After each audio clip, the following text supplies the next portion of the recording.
Bismillahirrahmanirrahim. Assalamualaikum warahmatullahi wabarakatuh.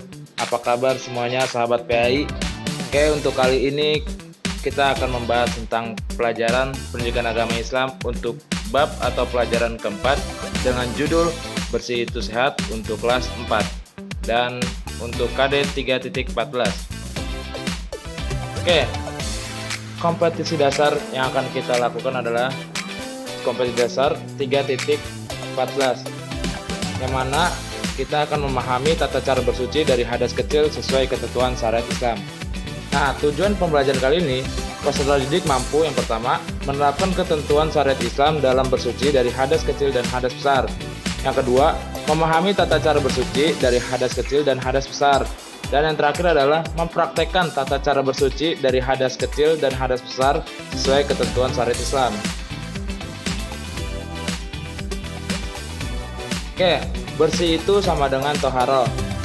Nah, toharo menurut istilah adalah membersihkan diri, pakaian, tempat, dan benda-benda lain dari najis dan hadas menurut cara yang ditentukan oleh syariat Islam. Sedangkan toharo menurut bahasa adalah bersuci atau bersih. Nah, bagian-bagian toharo ini ada dua. Yang pertama bersuci lahiriah, maksudnya itu fisik. Jadi fisik kita bersih dari hal-hal yang berbau najis ataupun hadas.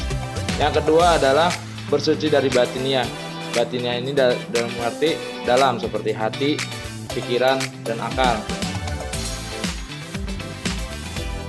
Oke, di sini ada macam-macam alat tahara atau alat untuk membersihkan diri. Pertama, alat membersihkan diri itu air. Pertama adalah air sumur. Yang kedua, air danau. Yang ketiga adalah air embun.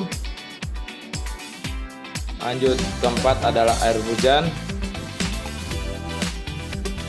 Dan kelima adalah air laut. Dan keenam adalah air sungai. Dan yang terakhir adalah air salju.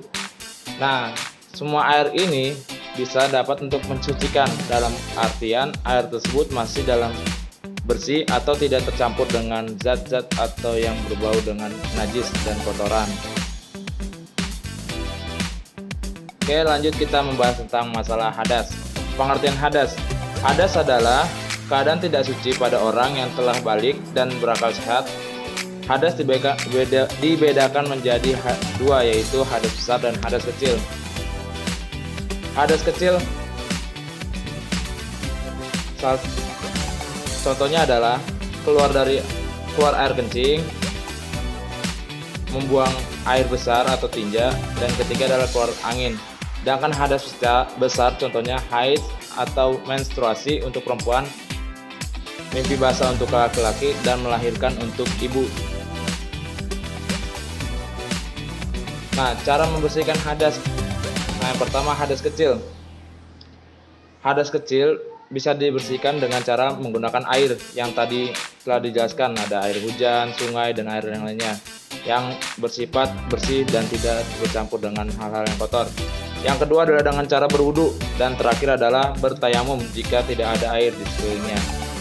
Dan kedua adalah hadas besar. Cara membersihkannya adalah pertama mandi wajib, yang kedua berwudu, dan yang ketiga sama tayamum jika tidak ada air. Nah, hadas kecil bisa dihilangkan dengan melakukan toharo atau yang disebut dengan wudhu. Hal ini dikuatkan oleh firman Allah Subhanahu wa Ta'ala yang artinya, hai orang-orang beriman, apabila kamu hendak mengerjakan sholat, maka basuhlah mukamu dan tanganmu sampai dengan siku. Surat Al-Maidah ayat 6. Juga sabda Nabi Muhammad SAW yang artinya, Allah tidak akan menerima sholat tanpa bersuci. Sedangkan hadas besar terjadi pada orang yang dalam keadaan janabah yang tadi disebutkan ketiga ini. Nah, untuk cara mensucikan dirinya adalah seorang yang sedang mandi wajib, yang sedang mimpi basah, junub, atau haid, itu harus dilakukan dengan mandi wajib. Nah, sesuai dengan firman Allah yang artinya, mereka bertanya kepadamu tentang haid.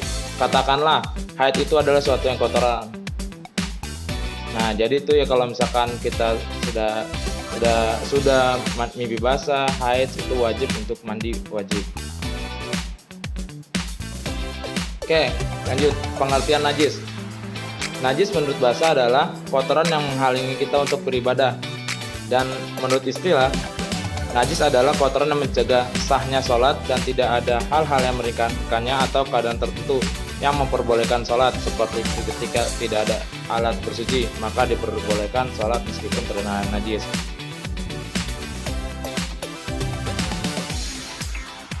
Jenis-jenis najis itu ada 3. Yang pertama adalah najis mukhafafah atau najis ringan. Najis ringan sering juga diistilahkan dengan najis mukhafafah. Disebut ringan karena cara mensucikannya sangat ringan, yaitu tidak perlu najis itu sampai hilang. Cukup dilakukan ritual sederhana sekali, yaitu dengan mempercikan dengan air bersih atau suci, dan tiba-tiba benda najis itu berubah menjadi suci. Dan yang kedua adalah najis mutawasito. Najis mutawasito atau najis pertengahan disebut pertengahan karena kriterianya berada di tengah-tengah antara najis besar dan najis ringan. Untuk mensucikan najis ini cukup dihilangkan secara fisik ain najisnya hingga 3 indikatornya sudah tidak ada lagi. Ketiga indikator itu adalah warna, rasa, dan aroma. Dan semua najis yang tidak termasuk dalam kriteria najis yang berat atau ringan, maka secara otomatis masuk dalam golongan najis pertengahan ini. Yang ketiga adalah najis mukhaladzah. Najis mukhaladzah adalah najis berat. Disebut najis berat karena tidak bisa suci begitu saja dengan air biasa atau menghilangkan secara fisiknya, tetapi harus dilakukan dengan praktek ritual tertentu. Biasanya ritual praktek ini adalah dengan mencuci air sebanyak 7 kali dan salah satunya dengan tanah. Pencucian 7 kali ini semata-mata hanya praktek ritual. Demikian juga penggunaan tanah, sama sekali tidak dikaitkan dengan manfaatnya. Penggunaan tanah itu tidak diniatkan untuk atau misalnya membunuh bakteri, virus, atau racun tertentu yang tergantung pada najis tersebut, tetapi semata-mata hanya ritual di mana Allah SWT ingin disembah dengan cara itu. Nah, jenis-jenis najis mukhafafah itu salah satunya adalah air kencing bayi, muntah bayi, dan lain-lain. Dan kalau misalkan najis mutawasit itu adalah contohnya darah, nanah, dan lain-lain yang bersifat menjijikan. Sedangkan mukhaladzah adalah najis seperti kena air liur anjing, babi, dan lain-lain. Oke. Mungkin itu saja yang dapat saya simpulkan, dapat saya berikan materi untuk kalian. Ingat, kurang lebihnya mohon maaf bila ada kesalahan itu dari saya dan kebenaran itu hanya semata dari Allah Subhanahu wa taala. Oke. Terima kasih. Wassalamualaikum warahmatullahi wabarakatuh.